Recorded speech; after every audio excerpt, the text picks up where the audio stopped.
대법원 2020년 10월 15일 선고 2019도 2862 판결 사건명 정보통신망 이용 촉진 및 정보보호 등에 관한 법률 위반 게임산업진흥에 관한 법률 위반 판시사항 1. 정보통신망 이용 촉진 및 정보보호 등에 관한 법률 제70조의 2와 제48조 제2항은 악성 프로그램을 전달하거나 유포하는 행위만으로 범죄 성립이 인정되는지 여부, 적극, 및 그로 말미암아 정보통신 시스템 등의 훼손, 멸실, 변경, 위조 또는 그 운용을 방해하는 결과가 발생할 것을 필요로 하는지 여부, 소극, 악성 프로그램에 해당하는지 판단하는 기준. 판결 요지 1. 정보통신망 이용 촉진 및 정보보호 등에 관한 법률 이하 정보통신망법이라 한다. 제48조 제2항은 누구든지 정당한 사유 없이 정보통신 시스템, 데이터 또는 프로그램 등을 훼손, 멸실, 변경, 위조하거나 그 운용을 방해할 수 있는 프로그램, 이하 악성 프로그램이라 한다. 악성 프로그램을 전달 또는 유포하여서는 아니 된다라고 정하고 있고, 같은 법 제70조의 2는 제48조 제2항을 위반하여 악성 프로그램을 전달 또는 유포하는 자는 7년 이하의 징역 또는 7천만 원 이하의 벌금에 처한다 라고 정하고 있다. 정보통신망법 제70조의 2와 제48조 제2항은 악성 프로그램이 정보통신 시스템, 데이터 또는 프로그램 등 이하 정보통신 시스템 등이라 한다. 정보통신 시스템 등에 미치는 영향을 고려하여 악성 프로그램을 전달하거나 유포하는 행위만으로 범죄 성립을 인정하고 그로 말미암아 정보통신 시스템 등의 훼손, 멸실, 변경, 위조 또는 그 운용을 방해하는 결과가 발생할 것을 필요로 하지 않는다. 악성 프로그램에 해당하는지는 프로그램 자체를 기준으로 하되 그 사용 용도와 기술적 구성, 작동 방식, 정보통신 시스템 등에 미치는 영향, 프로그램의 설치나 작동 등에 대한 운용자의 동의 여부 등을 종합적으로 고려하여 판단하여야 한다. 판시사항 2. 피고인이 갑 유한 회사가 운영하는 온라인 슈팅 게임에서 위 게임의 이용자가 상대방을 더욱 쉽게 조준하여 사격할 수 있도록 도와주기 위한 것으로 처음 사격이 성공한 다음부터 상대방 캐릭터를 자동으로 조준해주는 기능을 하는 을 프로그램을 판매함으로써 정당한 사유 없이 정보통신 시스템 등의 운용을 방해할 수 있는 악성 프로그램을 전달 또는 유포하였다고 하여 정보통신망 이용 촉진 및 정보보호 등에 관한 법률 위반으로 기소된 사안에서 검사가 제출한 증거만으로는 을 프로그램이 같은 법 제48조 제2항의 악성 프로그램에 해당한다고 단정하기 어렵다고 한 사례. 판결 요지 2. 피고인이 갑 유한 회사가 운영하는 온라인 슈팅 게임에서 위 게임의 이용자가 상대방을 더욱 쉽게 조준하여 사격할 수 있도록 도와주기 위한 것으로 처음 사격이 성공한 다음부터 상대방 캐릭터를 자동으로 조준해주는 기능을 하는 을 프로그램을 판매함으로써 정당한 사유 없이 정보통신 시스템 등의 운용을 방해할 수 있는 악성 프로그램을 전달 또는 유포하였다고 하여 정보통신망 이용 촉진 및 정보보호 등에 관한 법률 이하 정보통신망법이라 한다. 정보통신망법 위반으로 기소된 사안에서 윗게임의 이용자가 상대방 캐릭터를 처음 사격하는 데 성공하면 상대방 캐릭터 근처에 붉은색 체력바가 나타나는데 을 프로그램은 체력바의 이미지를 분석한 다음 게임 화면에서 그와 동일한 이미지를 인식하여 해당 좌표로 마우스 커서를 이동시키는 작업을 반복적으로 수행하도록 설계되어 있는 점. 을 프로그램은 이용자 본인의 의사에 따라 해당 이용자의 컴퓨터에 설치되어 그 컴퓨터 내에서만 실행되고 정보통신 시스템이나 게임 데이터 또는 프로그램 자체를 변경시키지 않으며 정보통신 시스템 등이 예정한 대로 작동하는 범위에서 상대방 캐릭터에 대한 조준과 사격을 더욱 쉽게 할 수 있도록 해줄 뿐, 을 프로그램을 실행하더라도 기본적으로 일반 이용자가 직접 상대방 캐릭터를 조준하여 사격하는 것과 동일한 경로와 방법으로 작업이 수행되는 점. 을 프로그램이 서버를 점거함으로써 다른 이용자들의 서버 접속 시간을 지연시키거나 서버 접속을 어렵게 만들고 서버에 대량의 네트워크 트래픽을 발생시키는 등으로 정보통신 시스템 등의 기능 수행에 장애를 일으킨다고 볼 증거가 없는 점을 종합하면 검사가 제출한 증거만으로는 을 프로그램이 정보통신망법 제48조 제2항의 악성 프로그램에 해당한다고 단정하기 어렵다는 이유로 이와 달리 보아 공소 사실을 유죄로 판단한 원심 판결에 정보통신망법 제48조 제2항의 악성 프로그램에 관한 법리 오해에 잘못이 있다고 한 사례.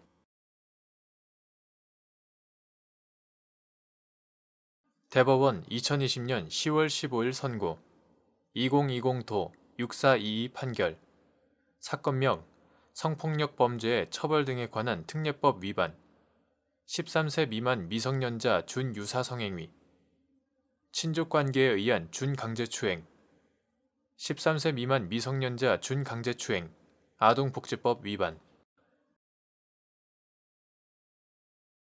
판시사항 누구든지 아동복지법 제17조 제2호에서 정한 금지 행위를 한 경우에는 같은 법 제71조 제1항에 따라 처벌되는지 여부, 적극, 및 성인이 아닌 경우 위 금지 행위 규정 및 처벌 규정에 적용해서 배제되는지 여부, 소극.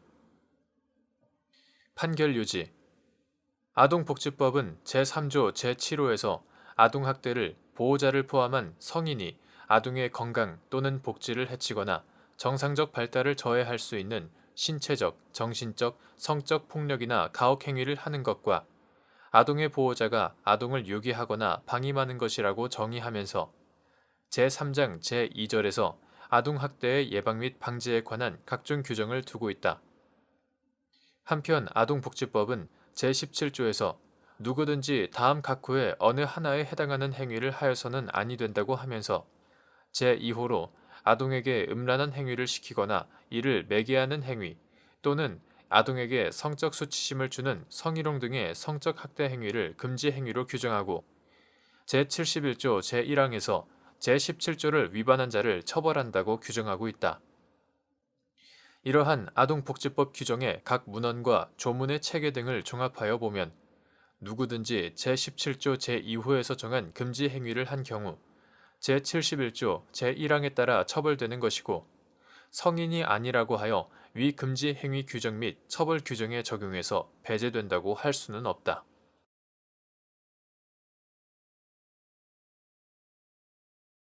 대법원 2020년 10월 15일 선고 2020도 7307 판결 사건명 사기 법무사법 위반 판시사항 1. 법무사법 제21조 제2항에서 정한 법무사 등록증을 빌려준다는 것의 의미. 법무사 사무소 직원이 법무사 사무소의 업무 전체가 아니라 일정 부분의 업무에 한하여 실질적으로 법무사의 지휘, 감독을 받지 않고 자신의 책임과 계산으로 해당 사무를 법무사 명의로 취급, 처리하였고 법무사는 나머지 업무에 관하여 정상적인 활동을 하고 있는 경우 직원과 법무사에게 법무사법 제72조 제1항 위반죄가 성립하는지 여부. 적극. 판결 요지 1. 법무사법 제21조 제2항이 정하고 있는 법무사 등록증을 빌려준다 함은 타인이 법무사 등록증을 이용하여 법무사로 행세하면서 법무사업을 하려는 것을 알면서도 법무사 등록증 자체를 빌려주는 것을 의미하는데 여기서 법무사로 행세한다는 것은 법무사 무자격자가 법무사의 명의를 빌린 후 법무사 본인인 듯이 가장하여 행위하는 것뿐만 아니라 무자격자가 법무사에게 일정액을 주는 대신 법무사는 그 무자격자의 수임 건수나 업무 처리에 관여하지 아니하고 무자격자가 자신의 계산으로 법무사로서의 업무를 모두 처리하는 것도 포함한다.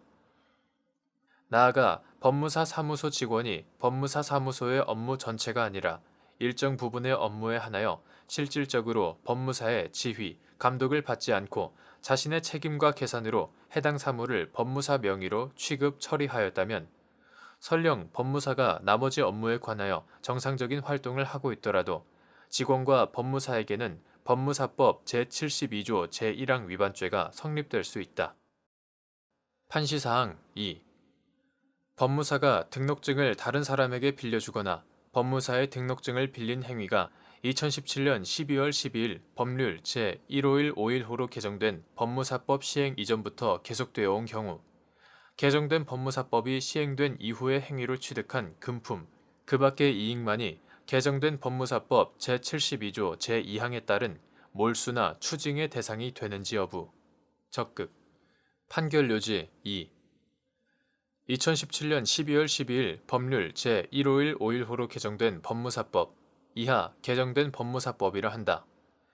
개정된 법무사법에는 제72조 제2항이 신설되어 등록증을 다른 사람에게 빌려준 법무사, 법무사의 등록증을 빌린 사람 등이 취득한 금품이나 그 밖의 이익은 몰수하고 이를 몰수할 수 없을 때에는 그 가액을 추징한다고 규정하고 있고, 부칙 제2조는 제72조 제2항의 개정 규정은 이 법 시행 후 최초로 법무사 등록증을 다른 사람에게 빌려준 경우부터 적용한다 라고 규정하고 있다. 위와 같이 개정된 법무사법 제72조 제2항, 부칙 제2조, 헌법 제13조 제1항 전단과 형법 제1조 제1항에서 정한 형벌법규의 소급효 금지 원칙에 비추어 보면 법무사가 등록증을 다른 사람에게 빌려주거나 법무사의 등록증을 빌린 행위가 개정된 법무사법 시행 이전부터 계속되어 온 경우에는 개정된 법무사법이 시행된 이후의 행위로 취득한 금품, 그 밖의 이익만이 개정된 법무사법 제72조 제2항에 따른 몰수나 추징의 대상이 된다고 보아야 한다. 대법원 2020년 10월 22일 선고 2020도 4140 전원합의체 판결 사건명 살인, 사체유기, 아동복지법 위반, 아동유기, 방임. 판시사항 1. 피고인이 제1심 판결 선고 시 소년에 해당하여 부정기형을 선고받았고 피고인만이 항소한 항소심에서 피고인이 성년에 이르러 항소심이 제1심의 부정기형을 정기형으로 변경해야 할 경우 불이익 변경 금지 원칙 위반 여부를 판단하는 기준 부정기형의 장기와 단기의 중간형 판결 요지 1. 다수 의견 가. 소년법은 인격이 형성되는 과정에 있기에 그 개선 가능성이 풍부하고 심신의 발육에 따르는 특수한 정신적 동요 상태에 놓여 있는 소년의 특수성을 고려하여 소년의 건전한 성장을 돕기 위해 형사처분에 관한 특별 조치로서 제60조 제1항에서 소년에 대하여 부정기형을 선고하도록 정하고 있다. 다만 소년법 제60조 제1항에 정한 소년은 소년법 제2조에 정한 19세 미만인 자를 의미하는 것으로 이에 해당하는지는 사실심 판결 선고 시를 기준으로 판단하여야 하므로 제1심에서 부정기형을 선고받은 피고인이 항소심 선고 이전에 19세에 도달하는 경우 정기형이 선고되어야 한다. 이 경우 피고인만이 항소하거나 피고인을 위하여 항소하였다면 형사소송법 제368조가 규정한 불이익 변경 금지 원칙이 적용되어 항소심은 제1심 판결의 부정기형보다 무거운 정기형을 선고할 수 없다.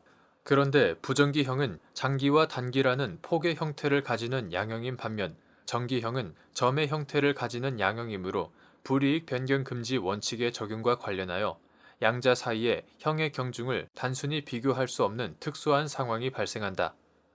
결국 피고인이 항소심 선고 이전에 19세에 도달하여 부정기형을 정기형으로 변경해야 할 경우 불이익 변경 금지 원칙에 반하지 않는 정기형을 정하는 것은 부정기형과 실질적으로 동등하다고 평가될 수 있는 정기형이 부정기형의 장기와 단기 사이에 어느 지점에 존재하는지를 특정하는 문제로 귀결된다.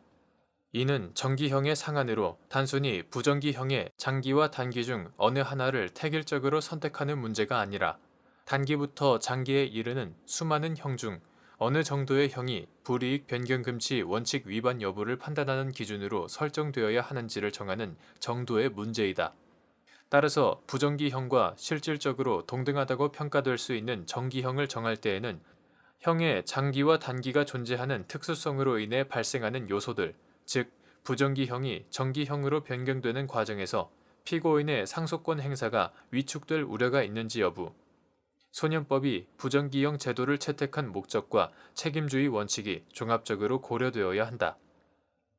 이러한 법리를 종합적으로 고려하면 부정기형과 실질적으로 동등하다고 평가될 수 있는 정기형은 부정기형의 장기와 단기의 정중앙에 해당하는 형, 예를 들어 징역 장기 4년, 단기 2년의 부정기형의 경우 징역 3년의 형이다. 이하 중간형이라 한다. 중간형이라고 봄이 적절하므로 피고인이 항소심 선고 이전에 19세에 도달하여 제1심에서 선고한 부정기형을 파기하고 정기형을 선고함에 있어 불이익 변경 금지 원칙 위반 여부를 판단하는 기준은 부정기형의 장기와 단기의 중간형이 되어야 한다. 항소심에서 선고될 수 있는 정기형이 부정기형의 단기보다는 무거운 형이라 하더라도 그 정기형이 부정기형의 확정으로 인해 피고인이 합리적으로 예상할 수 있는 형 집행 기간의 범위 내에 있다면 피고인은 실질적인 불이익에 대한 우려 없이 합리적인 판단에 따라 상소권을 행사할 수 있다고 봄이 타당하다.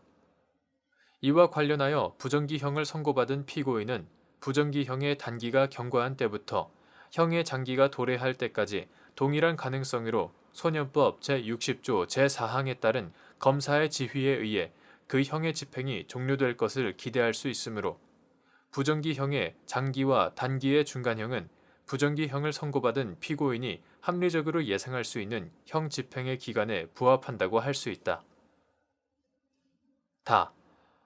결국 부정기형과 실질적으로 동등하다고 평가될 수 있는 정기형을 특정하는 문제는 산술적으로 명확히 논증될 수 있는 문제라기보다는 그 문제가 마주하게 되는 책임주의 원칙, 불이익 변경 금지 원칙과 소년법이 부정기형 제도를 채택한 목적을 종합적으로 고려하여 부정기형의 단기부터 장기에 이르는 수많은 형 중 어느 정도의 형이 형사책임의 기본 원칙인 책임주의 원칙에 부합하는 적절한 양형재량권의 행사를 과도하게 제한하는 것을 방지함과 동시에 상소권의 행사가 위축되는 것을 방지할 수 있는 적절한 상소심 양형의 기준으로서 상대적인 우월성이 있는지를 평가하는 문제이다. 이는 부정기형의 단기부터 장기 사이에 존재하는 어느 정도의 형이 적절한 기준인지를 정하는 정도의 문제이지 결코 부정기형의 장기 또는 단기 중 어느 하나를 선택하여 이를 정기형의 상한으로 정하는 문제가 아니다. 이러한 관점에서 재반 사정들을 종합하면 부정기형을 정기형으로 변경할 때 불이익 변경 금지 원칙의 위반 여부는 부정기형의 장기와 단기의 중간형을 기준으로 삼는 것이 부정기형의 장기 또는 단기를 기준으로 삼는 것보다 상대적으로 우월한 기준으로 평가될 수 있음은 분명하다고 볼 수 있다. 대법관 박상옥, 대법관 민유숙, 대법관 이동원의 별개 의견. 피고인이 제1심 판결 선고 시 소년에 해당하여 부정기형을 선고받았는데 피고인만이 항소한 사건에서 피고인이 항소심 선고 이전에 19세에 도달하여 제1심이 선고한 부정기형을 파기하고 정기형을 선고해야 하는 경우 부정기형의 중간형이 아닌 장기를 기준으로 불이익 변경 금지 원칙 위반 여부를 판단하는 것이 타당하고 따라서 항소심이 선고할 수 있는 정기형의 상한은 제1심이 선고한 부정기형의 장기라고 보아야 한다. 부정기형을 선고받은 피고인이 합리적으로 예상할 수 있는 형 집행의 기간은 장기에 해당한다. 2009년부터 2018년까지의 10년간의 통계 자료에 의하면 위 기간 동안 형 집행 종료 결정은 거의 이루어지지 않은 것으로 보인다. 그리고 소년 수용자 중 장기형까지 실제 집행을 받은 비율이 60.21%에 이른다. 장기형까지 실제 집행을 받지 않고 가석방이 된 경우에도 특별한 사정이 없는 이상 집행형 자체가 장기보다 단축되는 것은 아니고 장기와 동일한 정기형을 선고받은 성인 수용자가 가석방이 된 경우와 다름없다. 소년법 제66조 참조. 이러한 점을 고려하면 부정기형을 선고받은 피고인이 합리적으로 예상하여야 하는 형의 집행기간은 오히려 장기에 가깝다고 할 수 있다. 한편 병역법 제65조 제1항에서는 보충역 편입 또는 전시근로역 편입을 할 수 있는 대상자로서 수용자로서 대통령령이 정하는 사람을 규정하고 병역법 시행령 제136조 제1항 제1호 가목에서는 위 수용자의 의미를 6개월 이상 1년 6개월 미만의 징역 또는 금고의 실형을 선고받은 사람으로 구체화하면서 이 경우 형이 부정기형으로서 장기와 단기를 정하여 선고된 경우에는 장기를 적용한다고 규정한다. 이를 통해서도 일반적으로 부정기형을 선고받은 경우 장기까지의 집행이 예상된다는 점을 확인할 수 있다. 다. 장기와 단기를 정하여 부정기형이 선고된 경우 장기까지가 책임형에 해당한다고 보는 것이 책임주의 원칙에 부합하고 책임의 상한에 해당하는 장기가 경중 비교의 기준으로서 적합하다는 점은 앞서 본 바와 같다. 그리고 항소심에서 성년에 이를 것이 예정되어 있는 피고인으로서는 항소심에서는 더 이상 소년법이 적용될 수 없다는 점, 부정기형의 장기까지가 책임형에 해당하고 부정기형이 확정되는 경우 장기까지 집행이 될 수 있다는 점을 모두 고려하여 항소 제기 여부를 결정하게 될 것이다. 그렇다면 피고인이 제1심에서 소년으로서 부정기형을 선고받았으나 항소심에서는 성인이 되어 정기형을 선고받아야 하는 경우 책임형으로서 피고인이 합리적으로 예상할 수 있는 집행기간에 해당하는 장기를 불이익 변경 금지 원칙 위반 여부를 판단하는 기준으로 삼아 항소심 법원이 부정기형의 장기 이하 범위 내에서 부정기형의 특성 및 장기와 단기를 모두 고려하는 등 양형 재량을 최대한 행사하여 피고인의 책임에 부합하는 적정한 형을 다시 정할 수 있도록 하는 것이 타당하다. 불이익 변경 금지 원칙의 취지, 불이익 변경 여부의 판단 기준, 부정기형 제도를 둔 소년법 규정의 취지와 그 구체적인 내용, 책임주의 원칙과의 관계 등 여러 사정에 비추어 이와 같은 결론이 불이익 변경 금지 원칙에 위반된다고 할 수 없다. 대법관 박정화, 대법관 김선수의 반대 의견. 가. 불이익 변경 금지 원칙을 적용하면서 부정기형과 정기형 사이에 그 경중을 가리는 경우에는 부정기형 중 단기와 정기형을 비교하여 항소심에서 부정기형의 단기를 초과하는 형을 선고할 수 없다고 하는 것이 1953년 이래 70년 가까이 이어진 대법원의 일관된 견해였고 위 견해가 타당하므로 다수 의견의 논거 및 결론에 동의할 수 없다.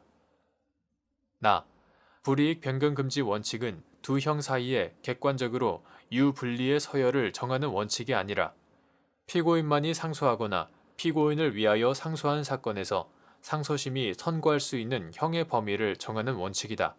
따라서 변경 전후에 선고된 형을 비교하여 피고인에게 불이익하게 변경되었는지를 판단할 때 선고된 형의 효과가 이례적이지 않고 일정한 여건의 변화에 따라 다양한 가능성이 있는 때에는 변경 전의 형은 피고인에게 가장 유리한 경우를 기준으로 하고 변경 후의 형은 피고인에게 가장 불리한 경우를 기준으로 하여 비교하여야 한다. 이렇게 보는 것이 피고인에게 실질적으로 불이익한지 아닌지를 판단한다는 취지에 부합할 뿐만 아니라 명쾌하고도 간이한 방법이며 또한 피고인의 상소권 보장을 목적으로 하는 불이익 변경 금지 원칙에 충실한 해석이다. 부정기형이 선고된 경우 피고인에 대한 석방 또는 형 집행 종료의 가능성은 단기를 기준으로 시작된다.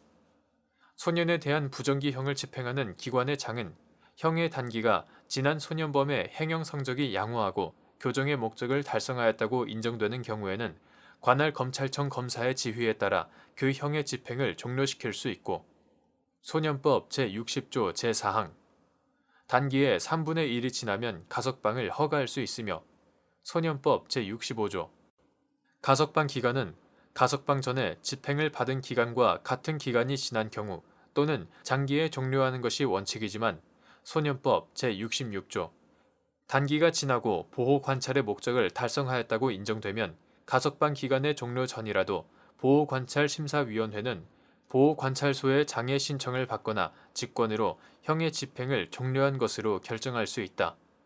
보호관찰 등에 관한 법률 제50조 제1항 피고인이 제1심에서 소년에 해당하여 부정기형을 선고받았으면 위와 같이 단기에서부터 시작되는 석방 또는 형 집행 종료의 가능성을 부여받은 것이다.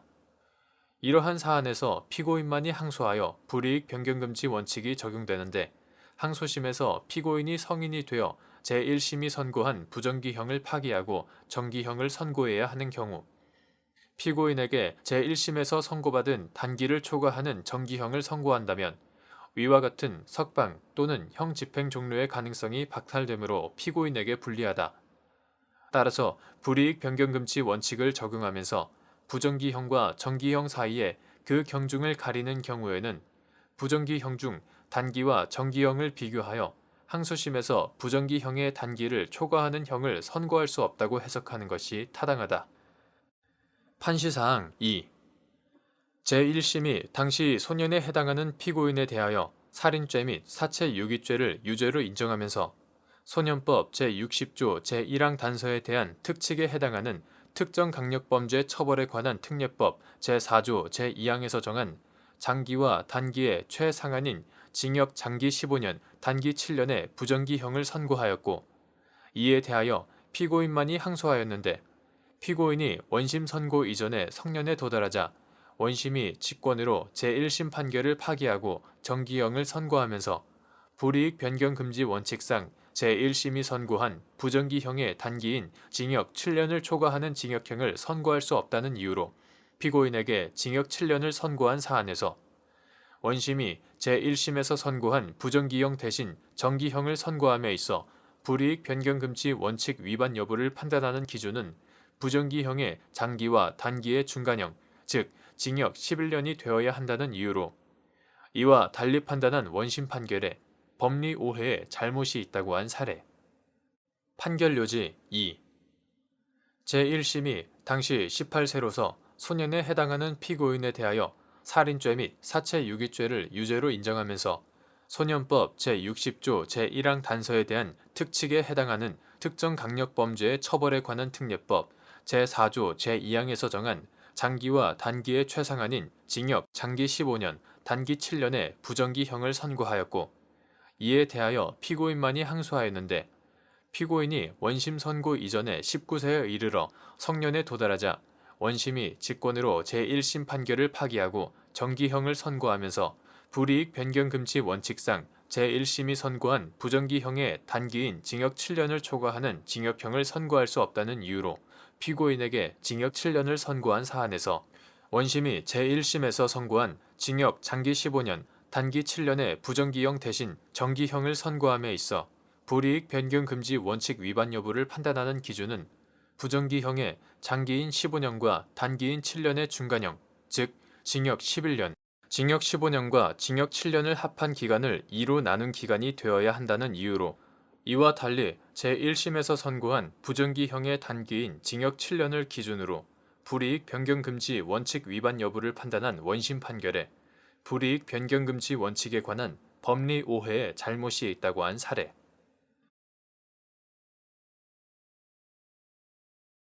대법원 2020년 10월 22일 선고 2020도 6258 전원 합의체 판결 사건명 특정경제범죄 가중처벌 등에 관한 법률 위반 사기 사문서 위조 위조 사문서 행사 도로교통법 위반 횡령 업무상 배임 근로기준법 위반 근로자 퇴직급여 보장법 위반 권리행사 방해 조세범 처벌법 위반 판시사항 1. 금전 채권 채무 관계에서 채무자가 채권자에 대하여 타인의 사물을 처리하는 자에 해당하는지 여부 소극 채무자가 금전 채무를 담보하기 위하여 자동차 등 특정 동산 저당법 등에 따라 그 소유의 동산에 관하여 채권자에게 저당권을 설정해 주기로 약정하거나 저당권을 설정한 경우 채권자에 대한 관계에서 배임죄의 주체인 타인의 사물을 처리하는 자에 해당하는지 여부 소극 및 이때 채무자가 담보물을 제3자에게 처분하는 등으로 담보 가치를 감소 또는 상실시켜 채권자의 담보권 실행이나 이를 통한 채권 실현의 위험을 초래하는 경우 배임죄가 성립하는지 여부 소극 위와 같은 법리는 금전 채무를 담보하기 위하여 공장 및 광업재단 저당법에 따라 저당권이 설정된 동산을 채무자가 제3자에게 임의로 처분한 사안에도 마찬가지로 적용되는지 여부 적극 판결 요지 1. 금전 채권 채무 관계에서 채권자가 채무자의 급부 이행에 대한 신뢰를 바탕으로 금전을 대여하고 채무자의 성실한 급부 이행에 의해 채권의 만족이라는 이익을 얻게 된다 하더라도 채권자가 채무자에 대한 신임을 기초로 그의 재산을 보호 또는 관리하는 임무를 부여하였다고 할 수 없고 금전 채무의 이행은 어디까지나 채무자가 자신의 급부 의무의 이행으로서 행하는 것이므로 이를 두고 채권자의 사무를 맡아 처리하는 것으로 볼 수 없다. 따라서 채무자를 채권자에 대한 관계에서 타인의 사무를 처리하는 자에 해당한다고 할 수 없다. 채무자가 금전 채무를 담보하기 위하여 자동차 등 특정 동산 저당법 등에 따라 그 소유의 동산에 관하여 채권자에게 저당권을 설정해 주기로 약정하거나 저당권을 설정한 경우에도 마찬가지이다. 채무자가 저당권 설정 계약에 따라 부담하는 의무, 즉 동산을 담보로 제공할 의무, 담보물의 담보 가치를 유지, 보전하거나 담보물을 손상, 감소 또는 멸실시키지 않을 소극적 의무, 담보권 실행 시 채권자나 그가 지정하는 자에게 담보물을 현실로 인도할 의무와 같이 채권자의 담보권 실행에 협조할 의무 등은 모두 저당권 설정 계약에 따라 부담하게 된 채무자 자신의 급부 의무이다. 또한 저당권 설정 계약은 피담보 채권의 발생을 위한 계약에 종된 계약으로 피담보 채무가 소멸하면 저당권 설정 계약상의 권리 의무도 소멸하게 된다. 저당권 설정 계약에 따라 채무자가 부담하는 의무는 담보 목적의 달성, 즉 채무 불이행 시 담보권 실행을 통한 채권의 실현을 위한 것이므로 저당권 설정 계약의 체결이나 저당권 설정 전후를 불문하고 당사자 관계의 전형적, 본질적 내용은 여전히 금전채권의 실현 내지 피담보 채무의 변제에 있다. 따라서 채무자가 위와 같은 급부 의무를 이행하는 것은 채무자 자신의 사무에 해당할 뿐이고 채무자가 통상의 계약에서의 이익 대립 관계를 넘어서 채권자와의 신임 관계에 기초하여 채권자의 사무를 맡아 처리한다고 볼 수 없으므로 채무자를 채권자에 대한 관계에서 배임죄의 주체인 타인의 사무를 처리하는 자에 해당한다고 할 수 없다. 그러므로 채무자가 담보물을 제3자에게 처분하는 등으로 담보 가치를 감소 또는 상실시켜 채권자의 담보권 실행이나 이를 통한 채권 실현의 위험을 초래하더라도 배임죄가 성립하지 아니한다. 위와 같은 법리는 금전 채무를 담보하기 위하여 공장 및 광업재단 저당법에 따라 저당권이 설정된 동산을 채무자가 제3자에게 임의로 처분한 사안에도 마찬가지로 적용된다. 판시사항 2. 동산 매매 계약에서 매도인이 매수인에 대하여 그의 사무를 처리하는 지위에 있는지 여부, 소극, 및 이때 매도인이 목적물을 타에 처분한 경우 형법상 배임죄가 성립하는지 여부, 소극, 권리 이전에 등기, 등록을 요하는 동산에 대한 매매 계약에서 자동차 등의 매도인이 매수인에 대하여 그의 사무를 처리하는 지위에 있는지 여부, 소극, 및 이때 매도인이 매수인에게 소유권 이전 등록을 하지 아니하고 타에 처분한 경우 배임죄가 성립하는지 여부, 소극.